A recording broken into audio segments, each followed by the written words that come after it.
ગુજરાતમાં માન્યતા પ્રાપ્ત સ્ટાર્ટઅપમાં 5 વર્ષમાં 6 ગણો વધારો થયો છે। રાજ્યસભામાં પરિમલ નથવાણી દ્વારા સ્ટાર્ટઅપ્સને લઈને સવાલ કરવામાં આવ્યો હતો, જેના જવાબમાં વેપાર અને ઉદ્યોગ રાજ્યમંત્રી ઓમ પ્રકાશ દ્વારા આ માહિતી આપવામાં આવી। રાજ્યમાં સ્ટાર્ટઅપ્સથી પૂરી પાડવામાં આવતી રોજગારીની તકોમાં વધારો થયો છે। ગુજરાતમાં સ્ટાર્ટઅપ્સ દ્વારા 2023માં 48,138 રોજગારીનું સર્જન થયું છે, તો વર્ષ 2019માં સ્ટાર્ટઅપ્સથી 6,077 રોજગારીની તકો પૂરી પાડવામાં આવી હતી। 2019માં કુલ 565 સ્ટાર્ટઅપ્સને માન્યતા પ્રાપ્ત થઈ હતી, તે 2023માં વધીને 3,291 થઈ।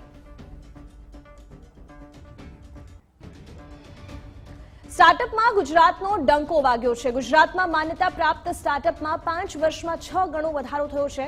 સ્ટાર્ટઅપથી પૂરી પાડવામાં આવતી રોજગારીની તકોમાં પણ વધારો થયો છે અને સ્ટાર્ટઅપમાં ગુજરાત દ્વારા 2023માં 48,138 રોજગારીનું સર્જન થયું છે।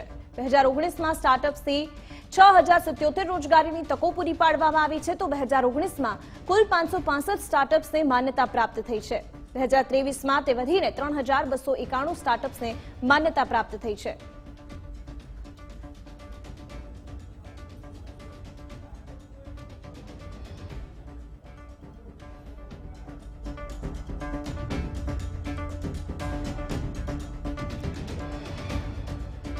અને જે રીતે ભારતમાં સ્ટાર્ટઅપ્સની સંખ્યા વધી છે, ભારતમાં જે રીતે સ્ટાર્ટઅપ્સ અગ્રેસર રહ્યા છે, 31 ડિસેમ્બરથી લઈને સતત જે સ્ટાર્ટઅપ્સની સંખ્યા છે તે વધી છે।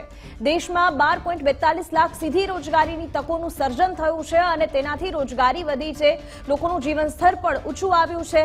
દરેક રાજ્ય અને કેન્દ્ર શાસિત પ્રદેશમાં ઓછામાં ઓછું એક સ્ટાર્ટઅપ તો બન્યું જ છે અને આ જ રીતે ભારત સ્ટાર્ટઅપમાં અગ્રેસર રહ્યું છે। આ સાથે જ જે રીતે સ્ટાર્ટઅપ્સની વાત કરતા હોઈએ ત્યારે દેશના લગભગ 80% જિલ્લાઓમાં સ્ટાર્ટઅપ્સની હાજરી છે અને 80% જિલ્લા એટલે કે મોટા ભાગના ભારતમાં સ્ટાર્ટઅપ્સ ખુલ્યા છે, સ્ટાર્ટઅપની હાજરી છે અને 2019માં દેશમાં કુલ 10,000થી વધારે સ્ટાર્ટઅપ્સને માન્યતા પણ પ્રદાન કરવામાં આવી છે। આ જવાબ આજે આપવામાં આવ્યો હતો। સત્રની જે શરૂઆત થઈ છે તેમાં વર્ષ 2023માં સ્ટાર્ટઅપ્સની માન્યતા વધીને તેની જે સ્તર છે તે 34,779ના સ્તર પર પહોંચી હતી અને આ સ્તર બતાવે છે, આંકડાઓ બતાવે છે કે સ્ટાર્ટઅપમાં ભારત કેટલું અગ્રેસર છે અને તેનાથી રોજગારીની તકો પણ સતત વધી રહી છે।